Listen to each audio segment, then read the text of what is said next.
د هیواد د نورو ولایتونو غوندې کندهار کې هم چارواکي د خپلواکۍ د سلمې کلیزې د لمانځنې لپاره د ځانګړو ترتیباتو خبر ورکوي.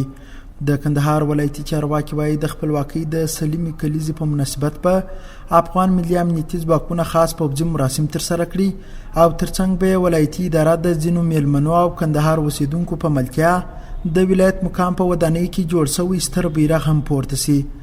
د کندهار د والي ویاند احمد بهیر احمدي وایي چې د دې مراسمو سره په خوا کې به د ملي ترانو او سندرغاړو ګروپونه او ممثلین بېلابېل پروګرامونه ترسره کړي. دی وایي د دغې ورځې د لمانځنې لپاره په ښار او ولسوالیو کې ګڼ پوځیان ځای پر ځای سوي او ښار ته داخلېدونکي لارې څاري. په نظامی برخه کې هم د رسمي گذشت خاص مراسم نیول شوي دي، ترتیب شوي دي چې هغه به هم ښاریان ګډون پکې وکړي.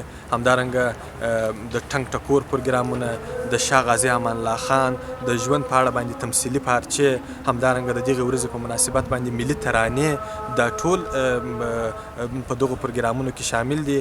او تر ټولو مهم ولسي اتڼونه چې د ښار په بېلابېلو واټونو کې به په لاره باندې واچول سي، دا هم زموږ د پروګرامونو یوه برخه ده. په ټوله کې کندهار ښار په دې ورځو کې په درې رنګه ملي بیرغ او د شاه امان الله خان غازي په بېلابېلو انځورونو پوښل شوي دي.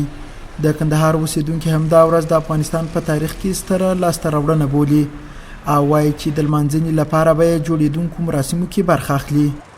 ځوانان لګیا دي په مختلفو برخو کې د ازادۍ د لمانځلو په خاطر باندې نوښتونه کوي او نسبت نورو کلونو ته دغه د ازادۍ ورځ د سلمې کلیزې سره برابره ده. د ازادۍ سلمه کلیزه ده، دا د ځوانانو لخوا څخه خورا په جم و جوش سره لمانځل کېږي. ځوانانو ډېر تدابیر نیولي دي.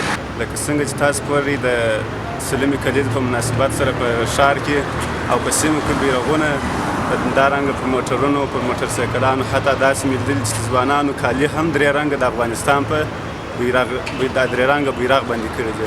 نو ډېر خوشحاله چې داسې یو کلیزه لمانځو چې هغه موږ تاسې خپلواکي سوي یو، آزاد سوي یو، یعنې د بل د غلامۍ څخه مو ځان خلاص کړی. له انګریزي ښکېلاګیرو څخه د امیر امان الله خان لخوا د خپلواکۍ اخیستل تاریخ پوهان د افغانستان د تاریخ مهمه پیښه بولي او د هیواد د بقا لپاره د شاه امان الله خان د ارمانونو د پوره کولو سپارښتنه کوي.